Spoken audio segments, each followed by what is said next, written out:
Sabres Live is presented by Seneca Resorts and Casinos. Nothing else comes close.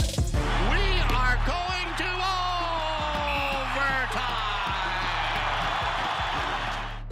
Fresh off an overtime win against the Chicago Blackhawks, and in comeback fashion, we are back in podcast form. And when you're serious about the game, bet on Buffalo with the only sports books in Western New York. Seneca Resorts and Casinos betting counters are open daily, and self-service betting kiosks are available 24/7 at all three locations. Whether you visit Seneca, Niagara, Allegheny, or Buffalo Creek, the Sports Lounge features the latest lines and multiple screens so you never miss a play.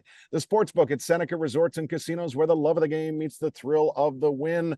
Marty Baron, it is a really interesting week ahead for Buffalo here with a upstart division rival in the Red Wings, a long-standing rival that is coming off a horrific road trip in the Pittsburgh Penguins, and then back-to-back road challenges on the heels of our road crew party in Raleigh with games in Carolina and then Tampa Friday, Saturday. What does one make of where they're at and where they're going right now? It's interesting because the first couple of games of this homestand was Montreal and Chicago. And you're thinking, oh, okay, they get the easy teams first, right? But not so much, because Montreal's rolling. Chicago had been rolling and had lost to the Oilers, but they can play a pretty fast game. So I to be honest with you, Duff, I have no idea what to expect out of those four teams that you just talked about, because I've seen Detroit play so well this year, and then at times like have these moments where you're like, oh, they still are trying to figure it out, right? So there's that. Pittsburgh, it's the same thing. Like, they were so dominant in the early part of the season, and now they go 0 for whatever on the West Coast trip. 0 for 4, but 0 for on the West Coast trip, and look slow and look like their big guys couldn't really get anything going. The only time I felt like they were fast and buzzing is against the Oilers right away when Sidney Crosby scored. And then after that, it was like the energy just went right out of the Pittsburgh Penguins, right? And with Carolina and Tampa, I mean, Carolina is going to be tough, and Tampa is obviously the Tampa Bay Lightning, but Tampa hasn't had a good start, 500 at best to their record right now. So it's really, I have no idea. And this is why at this moment, I'm thinking, okay, my focus, if I was Don Granato, the coaches or whatnot, would be less on who we're playing on the pre-scout and more about how do the Sabres need to play to push the opponents against the ropes. Like that isn't that his approach all the time? I feel like he's verbalized that a lot. And I know obviously you have to do your due diligence and your pre-scout and all that. But I mean, I thought Don's post-game comments on Saturday were, again, just a reinforcement of philosophical, organizational beliefs that they want to share with the players. And that means if we're telling you to be this way, we're going to be this way. And, the problem is it doesn't always work. And when you lose 2 in a row, everybody questions everything. And it was close to that. It was close to that on Thursday, Friday, Montreal, Chicago. Yeah, absolutely. So I don't know. But you're right, Duffer. The mindset is, what can we do? How can we be better? How can, as individual, can you be better and make our team better? And you're right. You got to go in and against Detroit and know what Detroit's systems are with their power play, their penalty kill, and all of that. And same for Pittsburgh, Carolina, and Tampa. But I would think that right now in the early going in the season, number one, it's very short, small sample. So if you're like looking to see what's Detroit's power play like it's still early in the season to get a really good base and grasp as to what they're trying to do. Number one. Number two, it doesn't matter, because you just prove to yourself that when you push and you're aggressive and you're on your toes and you keep pressing, you can, number one, come back in games. Number two, have 50 shots on goal if you want to, 45. Like, you can dictate the way the game is being played against anybody. And that, to me, is what the Sabres have to keep preaching, and the message has to keep being in the locker room. Before I forget. Ooh. And I didn't really want to bring it up on the broadcast. Faceoffs don't matter. Until they matter. 27 is what they won. Brutal. And guess what? They won a critical because it was a clean win and a goal. But it was only critical because it was a clean win and a draw and a goal. Like, honestly, this is the most useless statistic on a nightly basis, because if you say 53-47 or 62-38, most people can't remember a single damn face-off that led to anything. So it doesn't matter. And the reason, like a guy like Peter, in a little breakdown like you had. So. And yes, it mattered when Middlestat won it after Olofsson's goal was negated with a Middlestat offside twice this year. KC dragged the leg or rush, over the blue line. Just a side note. But the reason why we talk about, Patrice Bergeron, best face-off guy out there. Yes, his face-off percentage is always tops in the leagues, right? 54, 55%. But when there's a big face-off on the line, like 30 seconds left in the game, the other team pulls their goalie, he takes a draw in the defensive zone. Most often than not, he wins those. So it's not so much the percentage that makes a difference, is when does Patrice Bergeron win a draw? That's what matters. And although Casey Middlestat was pretty bad in the face-off on Saturday night, he won the one that got them on the 1-0 lead, right? And that, to me, was very important for Casey and for the Sabres. Okay, speaking of forwards, we've obviously seen a rotation, so to speak, through a number of players so far. And without being game specific here coming up this week, what do you think the likelihood is that Don Granato keeps doing this with whomever, whether it's Hinostroza, Krebs, Quinn, insert name here? Like, as a player, Marty, does this eventually get tiresome for individual players and you risk kind of losing their feel for it all if they're constantly thinking that they're part of this rotation that's going to take them out? Well, they're healthy right now at forwards, right? Entering the week and starting with Detroit on Monday night, like the Sabres are healthy at the forward position. I remember playing with the Rangers where we had Justin Falk. He was a former Sabres as well, but he couldn't get in the lineup. He was the 7D. All six were healthy. Snowflake, Manitoba. Is that where he's from? That's his hometown. Yeah. Oh, yeah. There's okay, about 7 of them, I think, from there. Great town name, by the way, Snowflake, Manitoba. But he couldn't get in the lineup, right? Because everybody was healthy. So maybe a rotation would have benefited our group and himself, but that's not the mindset that Torts and Mike Sullivan had with the Rangers, so they didn't. But the group is healthy here in Buffalo right now. So you have to have a rotation in mind. And for me, I think that there's only 4 players that are probably rotating material, right? You have Quinn and Krebs, who were the first 2 that sat out. You have Vinny was the first to sit.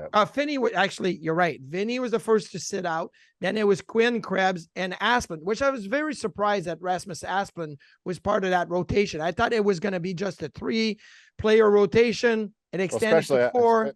Especially after we promoted his clean sheets in the podcast last week. And no goals against at 5-on-5. It's still 0 at 5-on-5 against anyway. And but okay, Vinny was playing well, so you couldn't take him out, but you had just taken Jack Quinn out. You weren't going to take him out again, and Krebs, you wanted him back. I think Don Granato is going to, in my opinion, continue to do a rotation. But at some point, you're going to have to look at the players that you have in your rotation and say, which one is the 13th forward, like the true 13th forward. And this one guy may sit out 3, 4, 5 in a row, not sit out 2, switch, sit out 2, switch. I think there's going to be, until there may be an injury, something that brings that 13th forward back in. Now, when I look at it personally, I don't want Quinn to be the true 13th forward. If he's going to be the true 13th forward and not play 5 or 6 games in a row, send him to Rochester. Have him play there and call him up when there's an injury for him to play. I don't want Krebs to be that guy either. I don't think Asplund should be that guy, because I think Rasmus Asplund has a true role on this team. So unfortunately, I think that true 13th forward would be Vinny Hinostroza. Vinny was playing well. Not a hat trick, but 3 assists in 1 period. Like, he was playing well. But eventually, I think if things come back to normal, where everybody's got their role and everybody's going a little bit better, that Vinny would be, like at the start of the season, the 13th forward until there's an injury and then he'd slide back in. All right, remember, we got to keep this thing under half an hour. The reviews were stunning last week on our efficiency, so we must maintain the pace. Now, get the pace because I'm hot. I got to keep the pace going. You're hot and I'm freezing. Like, why is Buffalo like this? Like, why does it go from like seemingly 70 degrees to like 45 all of a sudden as I try to get a nice setting for us all? Anyway, and let me know if the audio is really bad now that I No, it's really good. But it won't be a rotation per se, but it's a coach's feel, always in game, all the time. And boy, did Don feel it on Saturday. And he got it all right in the third period. But I think the real focal point of it for us is, where do we end up seeing Alex Tuch most often as this game goes on? Because strangely, for some, Kyle Oposo emerged as a hero. Told you it was windy. Kyle Oposo just fit in so well with Thompson and Skinner.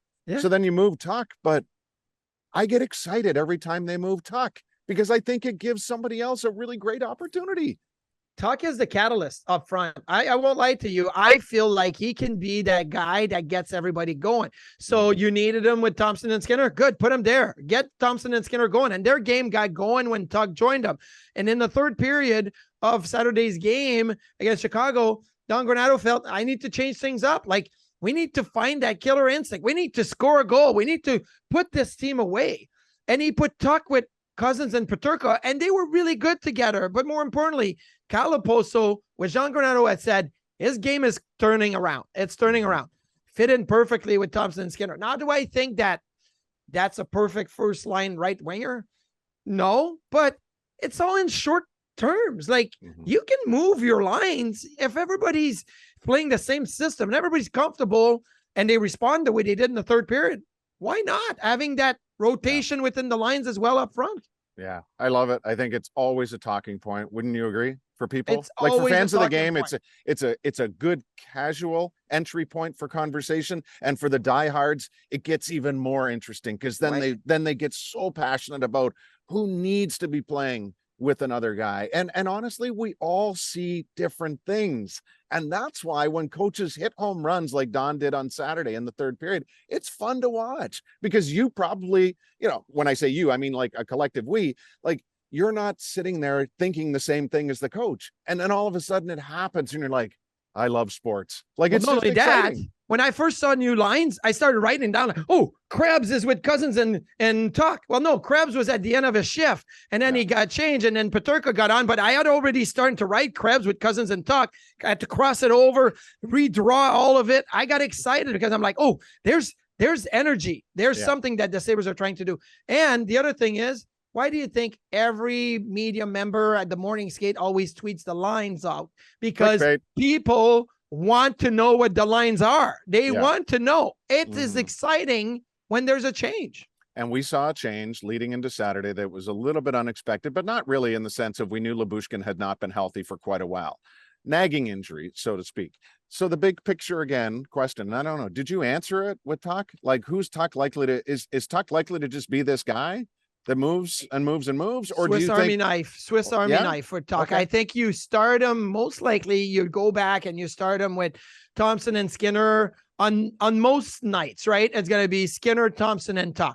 But at any moment, you could say, I want to change things up. I feel like there's a spark with something else. I want to change it up, which is fine. But Tuch would be the first one to move because then it sets the dominoes in effect. Well, I'll tell you, organizationally, it was shaping up to be a potentially disastrous end to the week.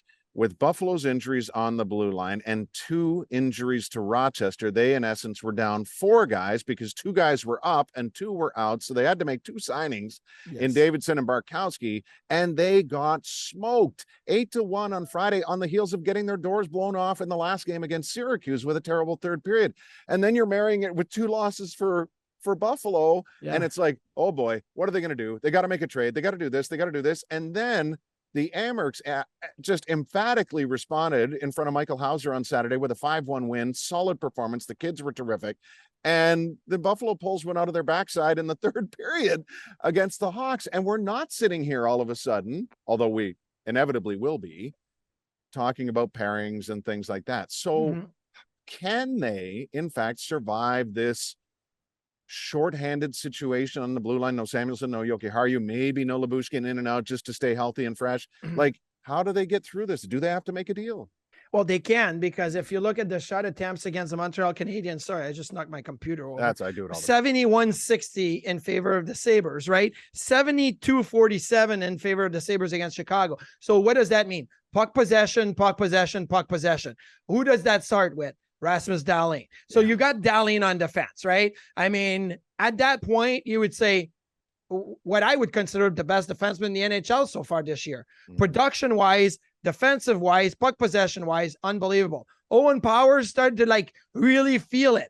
And I thought Saturday night, even though he was not paired with Jokiharju, it may not happen, he had Clegg as a partner. They looked really good together. Now, at some point in the third, Dahlin Power played together. But again, you got two of what could be best in the league at some point on your roster.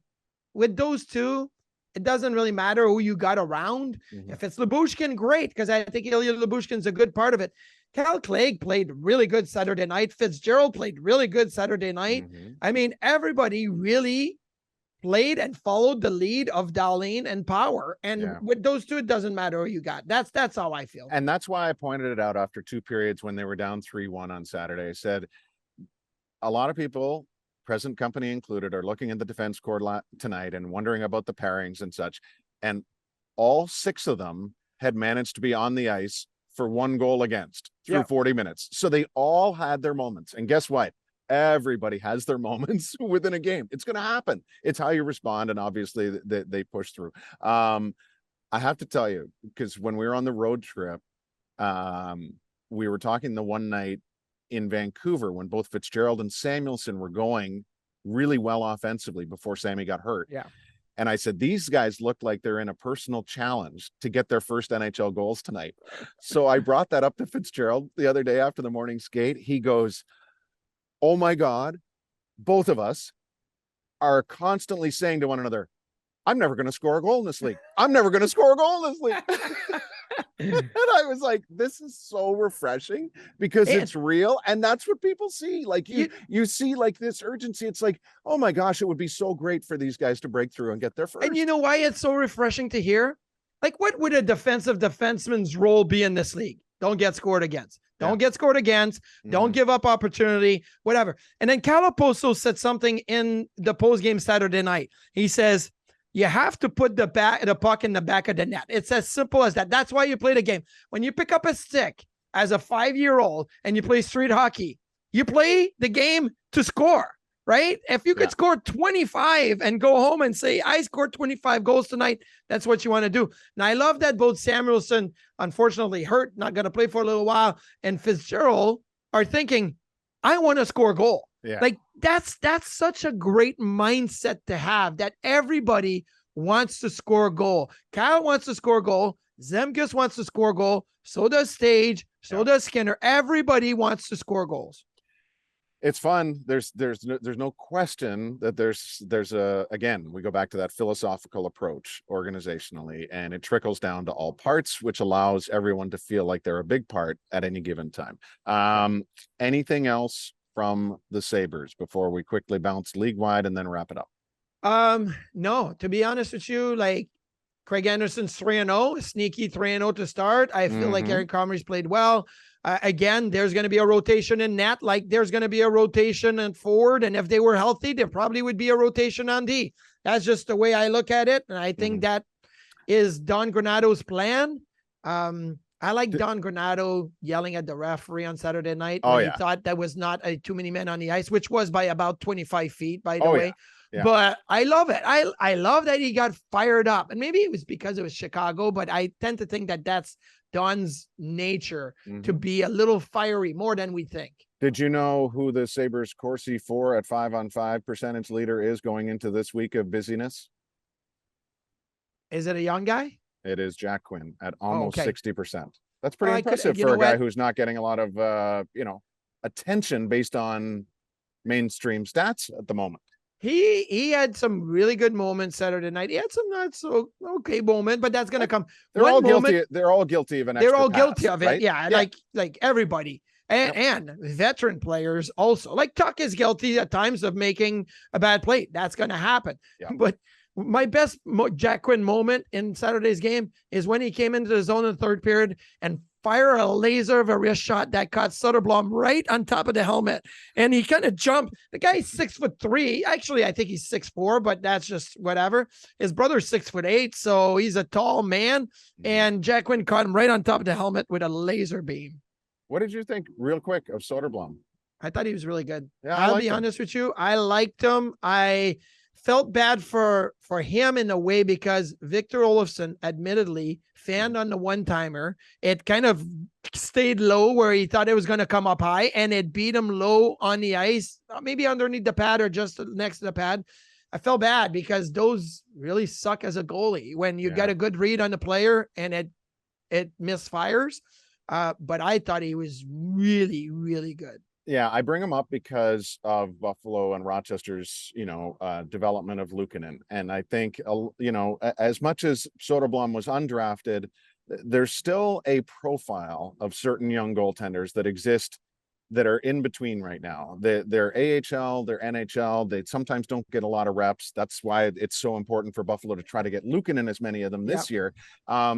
But they all have such similar curves. They have these great runs in the American Hockey League, but they also have some ones where you start questioning their overall stat line and I don't know, is the NHL material? But then, just like we saw with Luukkonen last year, you get a run of games in the NHL, you can find a rhythm behind an NHL product, and it changes things. You've lived it, Marty. It's totally different. There's a plan, right? And I love that you have to. Don Granato talked about Tage Thompson Saturday morning and says he's not in midseason form yet. He wants to be, but he needs the puck touches. Ukko-Pekka Luukkonen needs to play games. He was the first goaltender in Rochester with the Amherst to start the first 6 game of the season since David Leggio did it 10 years ago. Like that, they said, we need UPL to play. Well, he played the first 6 back-to-back games, all of it, right? So there's a plan in place. And I think that in the end, it should benefit Ukko-Pekka Luukkonen like it benefits Soderblom. Like I remember talking about Carter Hart in Philly when he got called up the first year with the Flyers. I was like, oh, I don't like that because the Flyers were not good, but he needed to play either in the American League or the NHL. And they played him and he performed. And now he took a couple of steps back, only to take a step forward this year with the start the Flyers have had. But so for me, it's about playing. And Eric Comrie's played plenty. Craig Anderson's played what he should be.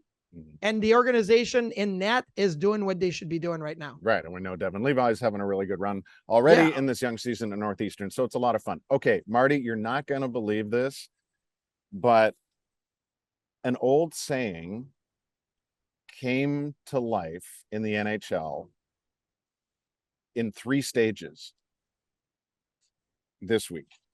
Okay. You know the old line, does a bear shit in the woods, or if a bear shits in the woods? Well, no. So it's yes. That's the front end of the question, right? Yeah. So we have Ethan Bear. Okay. We have Huberdeau taking a, bathroom break. Daryl Sutter. Yes. And we have Miles Wood. Capping the scoring for the Devils on Sunday in a 7-1 win. So we've got it all. We've got Bear, shit, Woods, all at once here in today's NHL. I don't know if I've ever been able to, put together that little trifecta before. It's a good one. Yes. And the other one I think is if a tree falls in the wood, does it make a sound, right? So we haven't had that one. We're going to have to find the tree and the sound or whatever. But I wonder if Huberdeau had beef tips before the game or as a pregame meal. So he had beef tips. They can't be bad. They can't be bad. Like, no, in Calgary, they're not bad. But anyway, just so you know, as a goaltender, that would be the death of me if I had to take a bathroom break, because getting undressed as a goalie is the worst. As a player, you can do it. And that's why Luongo, the 1 year, didn't come out until the middle of the overtime period because he was stuck. on the Conklin, bathroom, Winter and then ended Classic. up losing the game. Ty But Conklin had it at Winter Classic. I think it was the one at Wrigley. Ty was in a lot of them, so apologies if. But hey, quick trivia question: who was the goalie that replaced Luongo in the overtime that year for the Vancouver Canadians? Vancouver Canadians And the Vancouver Canucks. The Canadians were the PCL AAA ball team. No, the Vancouver Canucks. Who replaced Luongo that one playoff game when he was taking a bathroom break? Well, you're probably going to tell me it was Conklin. No, it was not. But it was. You said Conklin. I started thinking it was Danny Sabrin. Do you remember Danny Sabrin? That was him. Yeah, and he made amazing saves while the other one's taking a poop.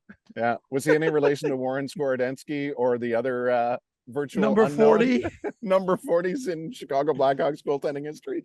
Okay, we've digressed, but I do want to say I think it's pretty impressive when people can reinvent themselves after a long period of time. Isn't it amazing that in the last week and a half, Lindy Ruff has gone from being unable to coach professional hockey to winning 6 of 7 games, and the Devils are in first place in their division as of Sunday afternoon. You need goaltending, number one. Like, point me a good goaltender, I'll point you a good coach. Point me a bad goaltender, I'll point you a coach that's going to get fired, right? Do you know, though, have you seen the underlying numbers for the Devils?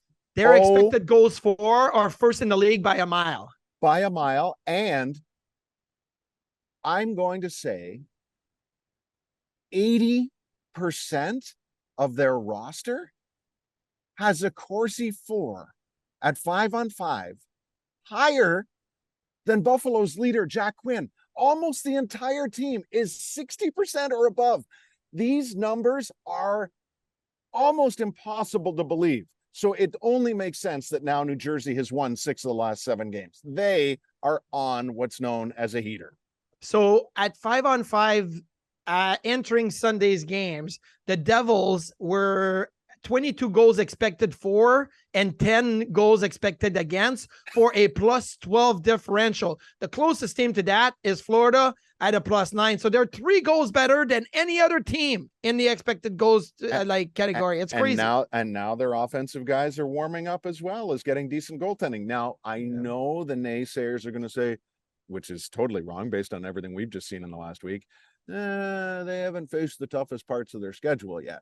Well, all I know is this. I like the Devils in the offseason. I think they had a lot of talent in place. And the question remained, what type of goaltending would they get? So on any given week, if they're stable in the crease, I think this team is very, very, very capable of outscoring its opponent. With like a 3.5 type number on a regular basis. I totally agree with you. I always said Lindy has a good system in place. He definitely needs a good goaltender because sometimes they will take some chances. But if you feel you're confident in your backstopper, like Dominic Hasek and Ryan Miller, when Lindy was in Dallas, he had Antiniemi and Kara Lettinen. It wasn't working. He couldn't play the style he wanted to play because the goalies weren't making a save. If Mackenzie Blackwood and Vitek Vanacek make the average saves, they're going to play with confidence and they're going to play Lindy style, which is what we saw with Briere and Drury and Afeniganov and Vanek and Ryan Palmer. Like, those guys shine because it's go. It's aggressive. Just got to get a save. Okay. Last word to you on whatever you want. Last word to me, a couple of things over the weekend. One, a great story. These 2 fellas from Halifax, Nova Scotia, who listen to Sabres Live all the time, came for a sports weekend. Sabres game Saturday, Bills game Sunday.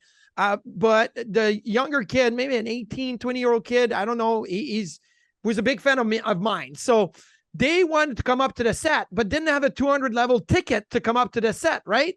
So this good Samaritan fan who had extra ticket stub with him said, here you go. Come up with me. I'll walk you up to the set. So all of a sudden, right, this gentleman goes, Marty, these guys want to meet you. So I go over, and the one kid, like, he's so excited. He's beyond himself. He's got the goat head black jersey on. He wants me to sign it, take a few pictures. And then the good Samaritan gentleman walks away. And I'm like, hey, thanks, Larry. I'll see you later. And so these guys are like, he's such a nice guy. Like, I can't believe, like, he just saw us and we couldn't come up, and nice guy. I'm like, well, you know who that is, right? And he goes, no. I'm like, that's Larry Quinn, like former president. I don't remember what he was, president or part owner a little bit. Like, basically was the right-hand man to Tom Galsano in these years. And these guys are like, oh, what? That was Larry Quinn? I thought I recognized him, but I wasn't sure. So a great moment. Larry, thank you for bringing these guys up. That was awesome. And my second little story I want to tell to finish is Rob Ray took a shot at us, and that he turns us on every noon to 1 every day on Sabres Live on MSG and WGR. And he always takes a nap. But he's been talking about how he's tough, right? Razor's tough. He talked about Ty Domi Saturday night. Oh, I used to fight Ty Domi all the time. And now he got in a car accident Thursday on the way to the game, right? Oh, I got cut on my nose and my back hurts a little bit. You want to know what stuff? What stuff is, when I was with the Islanders, Brendan Witt got hit by a cab. And I'm not saying he's driving around and a cab hit him. He was crossing the intersection as a pedestrian, got hit by the cab, okay, rolled over the hood, spit out, got up. The guy goes, oh my God, let's call an ambulance. And Brendan Witt goes, don't call the ambulance. I have to get to a hockey practice. I'm good. I'm a hockey player. And went on to practice and played that night. Now that's tough, Razor. What you did, just average. Well, in defense of Razor, advanced math can be intimidating for a lot of people. So I feel like that's the situation he's in. It's hard to understand. So, okay. you tend to tune out. If Razor really naps during our show, he won't listen. He won't hear what I'm saying. So I will never hear him say anything back. Now, if this week he finds out I'm in big trouble, Duffer, you better help me out. Oh yeah, I'm feeling feeling like a really worthy advocate. Hey, we're a duo, remember? We're a duo. Yeah. Okay. On that note, I gotta go. Gotta think of a hiding spot for our next broadcast so I don't have to deal with Razor head on. Thank you, as always, to our friends at Seneca Resorts and Casinos, and we will see you soon.